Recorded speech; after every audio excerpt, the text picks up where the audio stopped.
Ανάψτε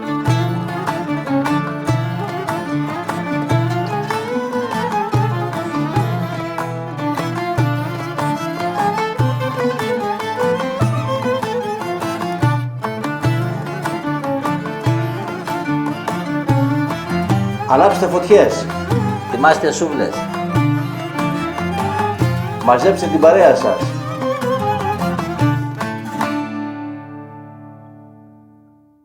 Πρόβιο κουντοσούβλι, εξαιρετικά αρωματικό για σήμερα. Και είμαστε η αδερφή Μαλιόρα, είμαι ο Γιώργος. Εγώ Ανδρέας. Μαζί σχεδιάσαμε και κατασκευάζουμε τις ψισταριές άμπεργιο. Αλλά μας αρέσει το ψήσιμο και το μαγείρεμα. Και η καλή παρέα. Μέσα από το κανάλι μας μοιραζόμαστε μαζί σας συνταγές αλλά και τεχνικές για ψήσιμο και μαγείρεμα. Ακολουθήστε μας πατώντας εγγραφή, κάντε κλικ στο καμπανάκι να σας έρχονται ενημερώσεις και ελάτε στην ομάδα του Facebook του Grill Philosophy, όπου έχουμε μαζευτεί πάρα πολλοί ψίστες και ανταλλάσσουμε απόψεις. Σας περιμένουμε. Καλά ψησίματα σε όλους. Καλά ψησίματα λοιπόν και πάνω. Τελικά έχει τη χάρη του μαρινάρισμα να το κάνεις νωρίτερα. Απολαμβάνουν τα τσιπουράκια. Άργησε όλο το κατάλαβες. Δεν είναι αργά. Λοιπόν, δείτε πώς μαρινάρισα την προβατίνα 6 ώρες πριν περίπου.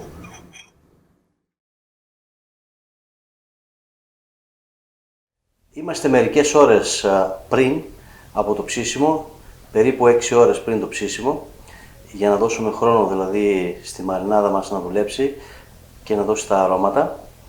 Πριν σας πω για το κρέας, θα σας πω τι θα χρησιμοποιήσουμε, τι θα βάλουμε για να το καρικεύσουμε. Λοιπόν, καταρχήν είναι 4 κιλά, ακριβώς. Για αυτά τα 4 κιλά θα χρησιμοποιήσουμε 6 γραμμάρια πιπέρι, μαύρο και πράσινο, 3 και 3 δηλαδή. 2 γραμμάρια τσιμένι ή τριγωνέλα καλύτερα, και έτσι μπορείτε να το ζητήσετε. Εδώ έχουμε 4 γραμμάρια γλυκάνισο και 6 γραμμάρια κόλιανδρο.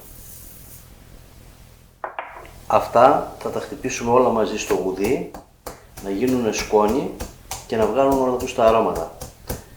Έχουμε πει πολλές φορές πως είναι καλύτερα τα μπαχαρικά να τα χρησιμοποιείτε στην αρχική τους μορφή, όπως κάνουμε εμείς εδώ τώρα. Μετά από πολύ κόπο τελείωσε με τα μπαχαρικά, θα το αφήσω προσωρινά εδώ και πάμε να σας πω για το κρέας, γιατί το κρέας είναι το σημαντικότερο όλων. Η πρώτη ύλη είναι σημαντική πάντα για να έχουμε καλό αποτέλεσμα. Εδώ έχουμε ένα πρόβατο βιολογικής εκτροφής από το Παναγιώτη το Τζιλογιάννη, το φίλο μου από τη Λαμία. Είναι σιτεμένο πάνω από 10 μέρες, περίπου 15, και είναι από διάφορα μέρη, από το κιλότο και ανεβαίνοντας προς τα πλευρά. Έχει και το λιπάκι του, δεν είναι όλο ψαχνό. Έχουμε πάρει και λίγο έξτρα λίπος για να το βάλουμε ενδιάμεσα, γιατί το λιπάκι είναι σημαντικό. Και είναι 4 κιλά όπως είπαμε, και πάμε να κάνουμε τώρα την πρώτη παρέμβαση. Εδώ έχω χυμό από πιπεριά φλωρίνης, είναι περίπου 80 ml. Βάλτε στο blender μια πιπεριά φλωρίνης, χτυπήστε την πάρα πολύ καλά και στύψτε την να πάρετε μόνο το ζουμί. Θα το βάλω εδώ, σε αυτό εδώ το σκεύος. Λοιπόν, εδώ έχω κρεμμυδόζουμο. Με τον ίδιο τρόπο χτύπησα κρεμμύδια στο blender. Δεν μπορώ να σας πω ακριβώς την ποσότητα που θα χρειαστείτε, γιατί είναι ανάλογα τα κρεμμύδια του πόσο ζουμί έχουν. Χτύπησα μια ποσότητα κρεμμυδιών λοιπόν στο blender, τα έστυψα και πήρα το ζουμί. Το βάζω και αυτό εδώ πέρα, και αυτό 80 ml. Λοιπόν, μέσα σε αυτά τα δυο ζουμιά, της πιπεριάς και του κρεμμυδιού, θα προσθέσω 48 γραμμάρια καλό θαλασσινό αλάτι. Θα βάλουμε εδώ το αλάτι δηλαδή και όχι μέσα στα μπαχαρικά. Το κλείνω και το ανακατεύω καλά για να λιώσει το αλάτι. Λοιπόν, το έχω ανακατέψει πολύ καλά και έχει λιώσει όλο το αλάτι. Και τώρα αυτό το ζουμί θα το περιχύσω στο κρέας και θα ανακατέψω το κρέας μέχρι να απορροφηθεί, αν όχι όλο, το περισσότερο. Λοιπόν, βλέπετε έχει αρκετό ζουμί, εδώ, το βλέπετε. Θα το αφήσω τουλάχιστον 20 λεπτά ανακατεύοντάς το, μέχρι να απορροφηθεί τελείως. Θα δείτε σε λίγο πως αν δεν έχει απορροφηθεί όλο, το περισσότερο θα απορροφηθεί. Γι' αυτό θέλουμε. Είναι ένας καλός τρόπος να αλατίσετε το κρέας αυτό, προσθέτοντας το αλάτι μέσα σε ζουμιά. Εδώ έχουμε κρεμμυδόζουμο και ζουμί από πιπεριά φλωρίνης. Το αφήνουμε ένα 20 λεπτό, ίσως και παραπάνω αν χρειαστεί, ή και λιγότερο αν έχει απορροφήσει το ζουμί όλο, και πάμε για τη συνέχεια. Λοιπόν, σε λιγότερο από 20 λεπτά, ούτε καν 10, έχει απορροφηθεί όλο το ζουμί. Και μαζί με το ζουμί και το αλάτι φυσικά. Λοιπόν, τώρα ήρθε η ώρα να προσθέσουμε τα μπαχαρικά.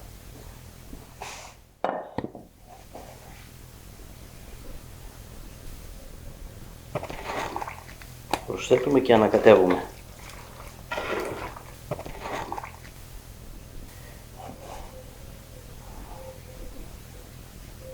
Πω αρώματα που αναδύονται. Κάτι άλλο. Και δεν τελειώσαμε ακόμα. Έχουμε δουλειά. Βάλτε σταδιακά τα μπαχαρικά και ανακατέψτε για να έχουμε ομοιόμορφη κατανομή. Μην τα ρίξετε όλα σε ένα μέρος, γιατί όσο και να τα ανακατέψετε μετά, δεν θα πάνε ομοιόμορφα παντού. Λοιπόν, εδώ έχω κάνει ένα δυνατό σκορδέλαιο. Δηλαδή, μέσα στα 100 ml εξαιρετικό παρθένο ελαιόλαδο έχω βάλει 8 σκυλίδες σκόρδο στουμπιγμένες. Από αυτό το σκορδέλαιο που το έχω φτιάξει από την προηγούμενη ημέρα θα πάρω 4 κουταλιές της σούπας και θα περιχύσω με αυτό το κρέας. Αφού προσθέσετε το σκορδέλαιο, κάντε ένα καλό μασάζ. Και έχουμε ακόμα μία τελευταία παρέμβαση και ολοκληρώσαμε. Το σκορδέλαιο θα το χρειαστούμε και στη συνέχεια, γιατί θα ψήσουμε κάτι με αυτό και θα μας χρησιμεύσει αυτό που θα ψήσουμε στο σερβίρισμα. Λοιπόν, 80 ml εξαιρετικό παρθένο ελαιόλαδο, περιχύνουμε το κρέας με αυτό και κλείνουμε. Ένα καλό τελευταίο μασάζ και μετά στο ψυγείο για 6 ώρες το λιγότερο ή και για περισσότερο. Μπορεί να πάει και 24 ώρο. Κέρνα. Περισσότερο ορεκτική βλέπω είναι η μεζέδα σήμερα. Ναι, γιατί έχουμε κλειπτό σήμερα. Να μας ανοίξει η όρεξη. Στην υγεία σας, παιδιά. Γεια σας, παιδιά. Θα μου βάλσαμε. Ωραίο.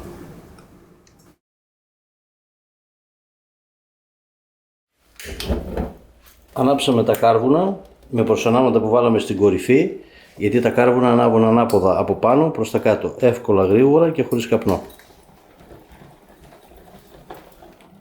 Λοιπόν, έχουμε περίπου 10 λεπτά που το βάλαμε πάνω στη φωτιά, σε 2 σούβλες πάντα, για να αξιοποιούμε τη φωτιά που έχουμε στο κέντρο. Και εδώ βλέπετε την αλητεία του Αντρέα. Κράτησε μερικά κομμάτια για να κάνουμε ένα κοντοσούβλι μικρό, για να πιούμε το πρώτο κρασάκι και να δούμε και το αποτέλεσμα. Λοιπόν, υπομονή. Σε λίγο θα περάσουμε στις εσωτερικές θέσεις, εφόσον ζεσταθεί λίγο καλά το κοντοσούβλι μας το μεγάλο, και θα συνεχίσουμε. Υπολογίζουμε 2 ώρες, ίσως και παραπάνω. Θα δούμε. Τα φέραμε στις εσωτερικές θέσεις και λίγο πιο χαμηλά, και επειδή τώρα η φωτιά είναι πολύ δυνατή, θα ρίξουμε στάχτη. Με αυτόν τον τρόπο, πρώτον μειώνουμε τη θερμότητα που εκπέμπουν τα κάρβουνα και δεύτερον θα κρατήσουν τα κάρβουνα περισσότερη ώρα. Ο μόνος τρόπος για να μειώσουμε τη θερμότητα που εκπέμπουν τα κάρβουνα είναι να σταχτώσουμε. Και εδώ βλέπετε πως έχουμε σουβλήσει σε 2 σούβλες, οι οποίες είναι κοντά όμως η μία στην άλλη και έτσι μοιράζονται την ίδια φωτιά. Διαφορετικά θα έπρεπε να έχουμε φωτιά από τη μία άκρη στην άλλη και κοντοσούβλι στη μία σούβλα. Ενώ τώρα μας περισσεύει χώρο στην απέναντι πλευρά να ψήσουμε και άλλα πράγματα. Λοιπόν, το ψήσιμο προχωράει και εδώ έχω να σας πω πως καλό είναι να φροντίσετε το λίπος να το κατανείμετε ομοιόμορφα σε όλο το μήκος της σούβλας, ούτως ώστε όλα τα κομμάτια να βρέχονται με λίπος. Όσο πιο ομοιόμορφη η κατανομή του λίπους, τόσο καλύτερο ψήσιμο θα έχουμε και τόσο πιο γευστικό αποτέλεσμα. Εδώ το κοντοσουβλάκι μας κοντεύει, το βάλουμε πιο κοντά τώρα στη φωτιά. Μέχρι τώρα ψήναμε έμεσα, τώρα πάμε πιο κοντά στη φωτιά και σε λίγο θα δοκιμάσουμε. Και βέβαια φυσικά μπορείτε εκτός από μεγάλο κοντοσούβλι να ψήσετε και σε μικρά, την ίδια συνταγή. Λοιπόν, η αξία που έχουν τα μικρά είναι αυτή. Βγαίνει σε 20 λεπτά, άντε κάτσε και 10 λεπτά. Σε έστω το όλο παράγα. Ναι. Στην υγεία σας παιδιά. Στην υγεία σας παιδιά. Καλό κόκκινο κρασί, μην κοιτάζετε που το έχουμε σε αυτό το πύλινο δοχείο. Μας αρέσει και το βάζουμε εκεί. Δεν χρειάζεται να πεις τίποτα, θα πούμε μετά. Απλά εγώ να τονίσω ξανά πως μπορούμε και στις μικρές σούβλες να ψήσουμε αυτή τη συνταγή.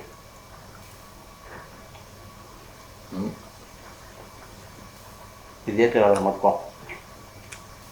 Στο μεγάλο θα κάνουμε και μια παρέμβαση κατά το σερβίρισμα. Άντε, γεια μας. Άντε, γεια μας. Μετά το μικρό κοντοσούβλι βάλαμε καυτερές πράσινες πιπεριές, τις οποίες θα τις χρησιμοποιήσουμε κατά το σερβίρισμα του πρόβιου.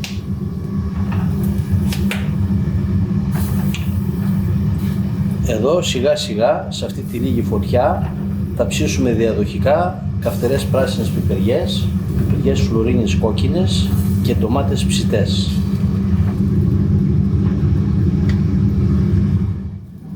Εξακολουθούμε να ψήνουμε στην πιο ψηλή σκάλα, έχουμε αρκετά δυνατή φωτιά. Εδώ θα το κρατήσουμε για αρκετή ώρα, σχεδόν θα τελειώσουμε εδώ πέρα το ψήσιμο, γιατί θέλουμε να ψηθεί σε βάθος, να μαλακώσει. Τα μεγάλα κοντοσούβλια ψήνονται κατά αυτόν τον τρόπο όταν είναι χοντρά τα κομμάτια. Εδώ θα ήθελα να πω πως θα μπορούσε να τυλιχτεί και με μπόλια αρνίσια. Θα κάνουμε και ένα τέτοιο κοντοσούβλι κάποια άλλη στιγμή. Σε λίγο οι πιπερίτσες θα είναι έτοιμες και θα συνεχίσουμε με κόκκινες πιπεριές. Και εδώ το κοντοσούβλι μας προχωράει καλά, θέλει χρόνο όμως ακόμα αρκετό. Φωτιά έχουμε καλή και θα συνεχίσουμε σταθερά σε αυτές τις θέσεις. Μια μισή ώρα από την ώρα που ξεκινήσαμε το ψήσιμο.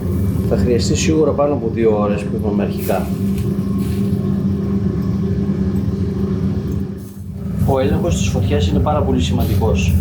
Βλέπετε έχουμε σταχτός περισσότερο στην πίσω πλευρά από τα κάρβουνα, γιατί το πίσω κοντοσούβλι δέχεται περισσότερη θερμοκρασία από ότι το μπροστινό. Μπροστά έχουμε ανοίξει λίγο τη φωτιά για να δέχονται έτσι την ίδια θερμότητα και τα δύο κοντοσούβλια για να συμφωνήσουν στο ψήσιμο. Αυτή είναι η δουλειά του ψήστη, να παίζει με τη φωτιά.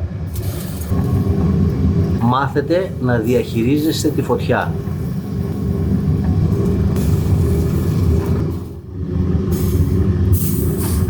Δύο ώρες και 10 λεπτά περίπου και είμαστε στους 68 βαθμούς. Έχουμε δρόμο ακόμα.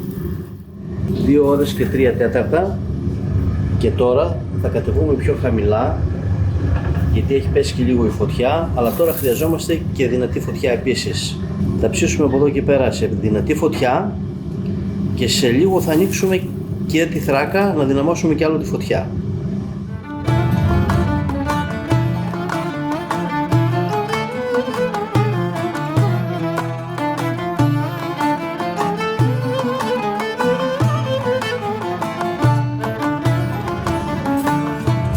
Λοιπόν, ένας ποντικός έβαλε χέρι εδώ πέρα βλέπω. Προεξήχε και ήθελε να το εισιάξει.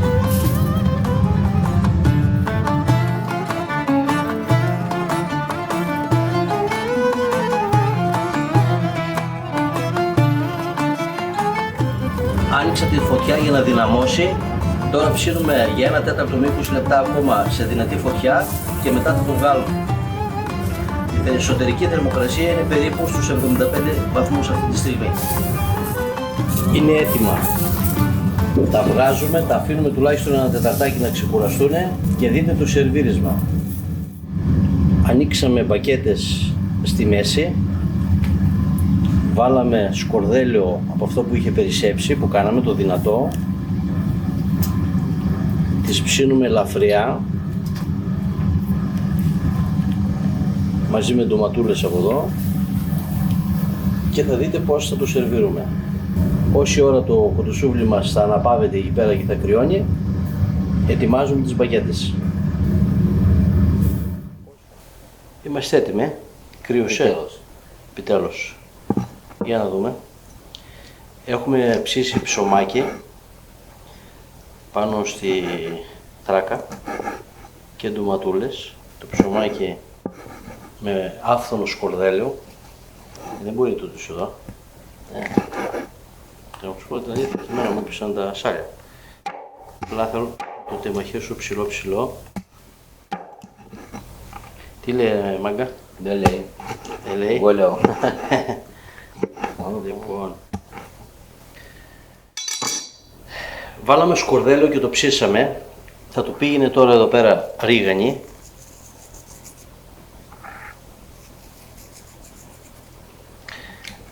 Λίγο κρεατάκι. Ποιο είναι δικό σου, ποιο είναι δικό μου. Εγώ τώρα δείχνω το... Βλέπω και το μπροστά. Μπορούμε να βάλουμε και καμιά πιπερίτσα καυτερή και καμιά ντοματούλα από εδώ. Και ορίστε, αυτό θα το μοιραστούμε. Εγώ τώρα θα δοκιμάσω.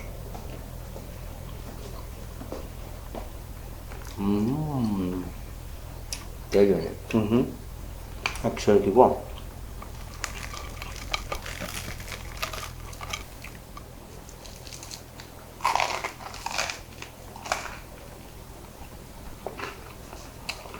Θα μπορούσε να πάρει και λίγο αλατάκι, γιατί δεν βάλαμε πολύ στην αρχή.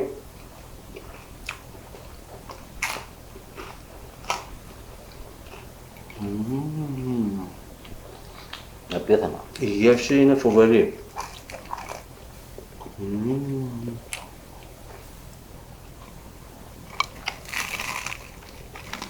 Το ψωμάκι με το σκορδέλιο και τη ρίγανη. Βάλει και μπρίτσα να δεις. Το καυτηρί είναι τέλεια.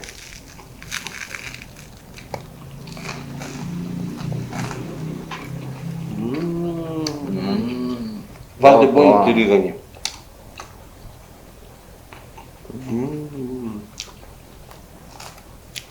Η ρίγανη στο τέλος κάνει θαύματα. Αν και δεν είμαι πολύ του καυτερού. Βάλει λίγο για να μείνεις.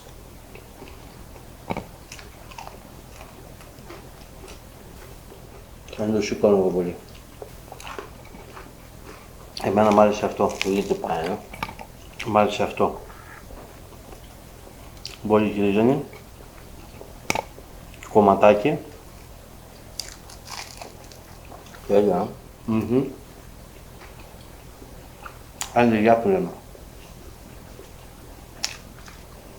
Άντε στην υγεία μας. Στην υγεία σας, καλή μας φίλη. Στην υγεία σας, παιδιά.